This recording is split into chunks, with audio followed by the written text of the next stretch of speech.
Magandang gabi mga idol. So, ngayon magkukumpig tayo ng TP-Link EP225. So, ngayon kakabukas ko lang to. So, ni-plug ko na. Ayan. So, ang pagkumpig po ng TP-Link EP225 ay kailangan po ng internet.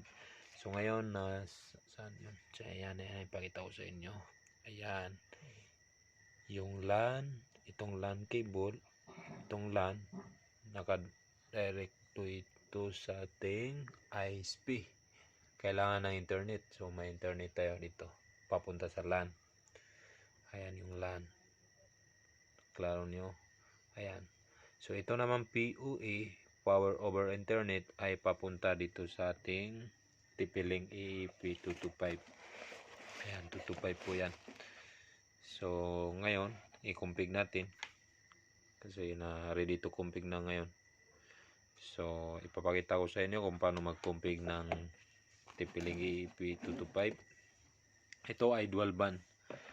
Nasa 300 Mbps ang kaya ng 2G niya. So, ang 5G nasa 836 kung hindi ako nagkakamali. Ang Mbps na kaya niya. So, ang kagandahan sa dual band rather, ay separate po yung connection niya. Yung mga ibang mga 5G na cellphone doon naka-connect sa 5G. Yung mga 2G naman doon naman sa 2G. So mas maganda po yung performance ng dual band compare sa single band. So tara, ipakita ko sa inyo kung paano mag-config ng TP-Link EP225. So una, pupunta tayo sa ating Wi-Fi setting. So ipapakita ko sa inyo. So ngayon pupunta tayo sa setting. Ayan, nakakunig ako sa aking piso Wi-Fi. So ngayon pupunta tayo sa TP-Link. Ayan, TP-Link 5G at saka 2G. So ngayon kailangan natin mag-connect sa ating TP-Link para maka-config po tayo. So mag-connect ako dito sa kanyang 5G na lang. 5G. Yan. Connected. So may internet ako kasi switch po yan sa internet. So may internet na po yan kasi ang pag-config ng TP-Link ay kailangan ng internet. So pagkatapos niyo mag-connect sa TP-Link ay pumunta sa browser o sa Google Chrome para i-access ang TP-Link.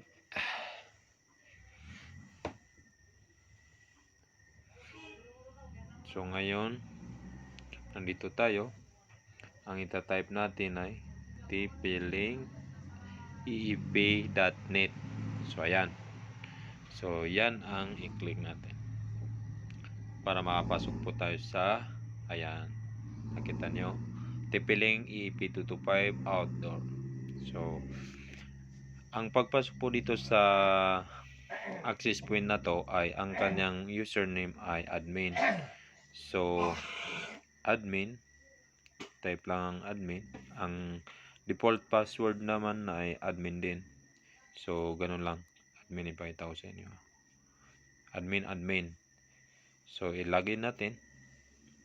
Ayan. Oh, may setup na dito.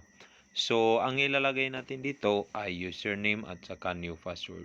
So kailangan natin maglagay ng password.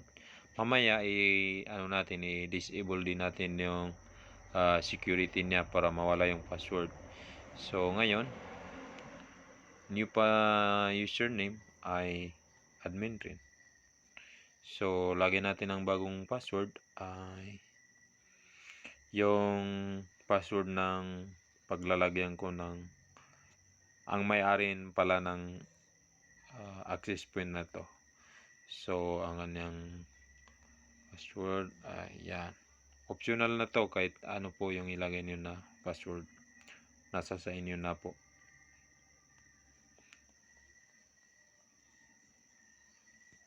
So ayan.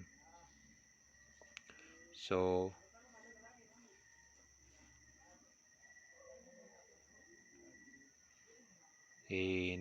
next ko na. Ayan. So ngayon ay ito naman yung lumabas. Maglalagay tayo ng SSID. So ngayon ay ang sabi sa akin ng pinsan ko ay ilagay ko raw ay Alt Piso Wi-Fi.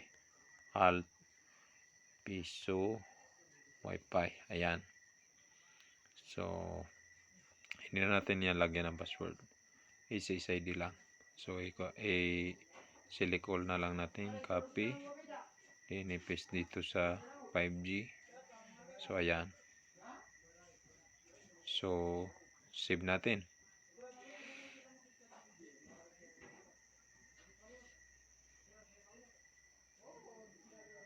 So pwede na rin natin ito skip para pasok na tayo sa dashboard ng TP-Link. So ayan, applying. Hintayin natin. Ayan. So ayan. So pwede natin i-check natin. Pagkatapos natin i-check ang I have connected to the new wireless network, i-click natin ng finish. Ayan. So nakapasok na tayo. Ayan guys.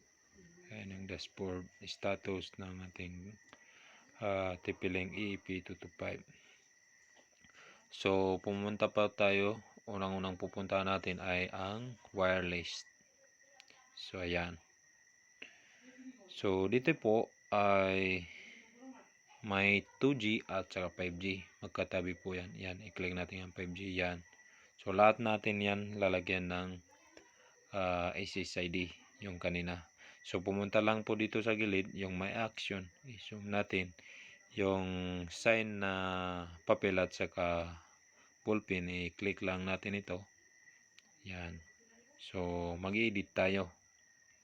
Yan. Yan. So papalitan natin ang SSID yung kanina. Alt Piso Wi-Fi. So ang security none. Hindi natin lalagyan ng password kasi yung bindundan po ang maglalagay ng password. Hindi ka po makaka-access kung hindi ka po maghuhulog sa bindo. So ayan po, wireless mode.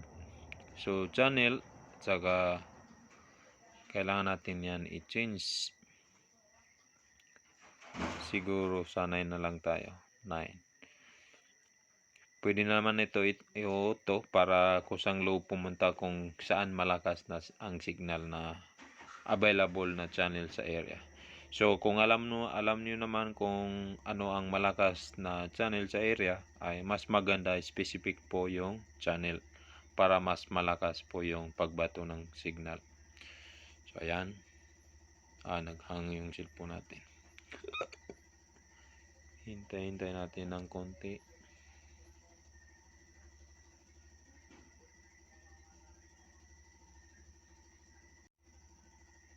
Ayan.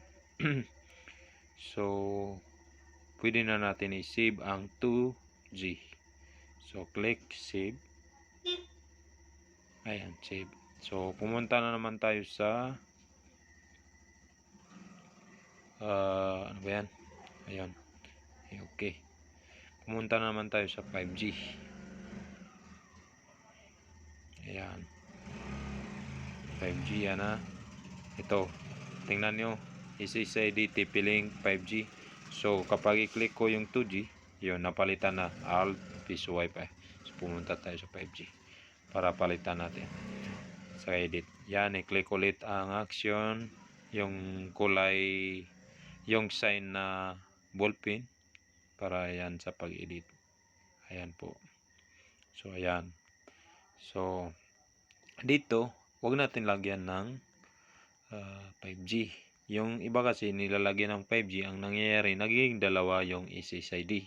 So hindi automatic nangyayari pag may customer ka, hindi automatic nalilipat sa 5G kapag 5G ang kuha. Kailangan niya pa i-click at saka lumipat ng manual ang kanyang gamit ang kanyang cellphone.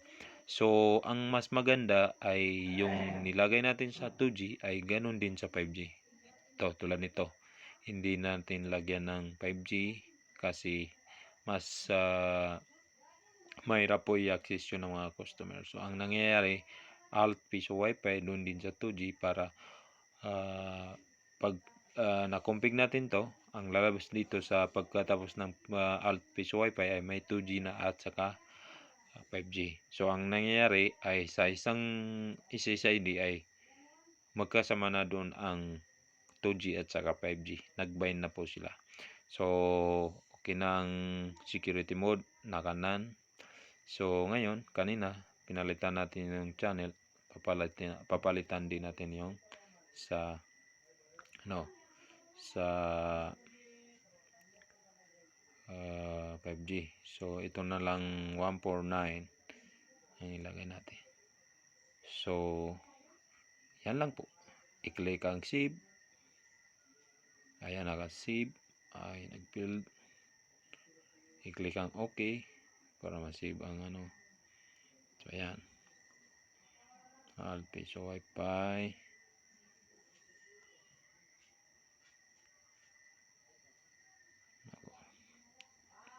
So, hindi po yan i-reboot natin yan kasi po yan. Nakasave na yan. Na po yan. Ano ba yan? Na-config na po yan. So, pumunta tayo sa system. Hanapin natin yung reboot. Ayan. Reboot. I-reboot natin.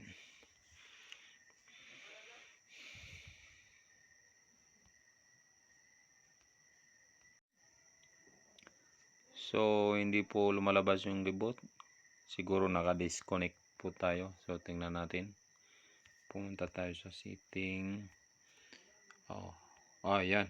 Naka-connect naka-connect na pala tayo sa Starlink natin. So, ayan po. Nakita nyo. Alt piso wifi may 2.4G na at saka 5G. So, na-disconnect po tayo kasi tapos na po yung configuration. So, mag-connect tayo ulit. Ayan. Connected tayo. Ayan na po yung ating ayan. Tingnan natin yung 5G. Ayan. Di ba? Tapos na yung pag-config natin. Kaya hindi po yun na-save kasi nag-disconnect po yung ating device automatically kasi tapos na po yung configuration. So, napalitan na po yung So, ayan. Tapos na, di ba? So, ganun lang po kasimple config ng TP-Link EEP225. So, maraming salamat sa panonood. Sa hindi pa naka-subscribe ng ating YouTube channel ay baka naman pwede pwede naman mag-request na paki-subscribe ang ating YouTube channel para ma-update po kayo sa ating mga susunod na tutorial about piso wifi. So, dito na lang po magtatapos ang ating video.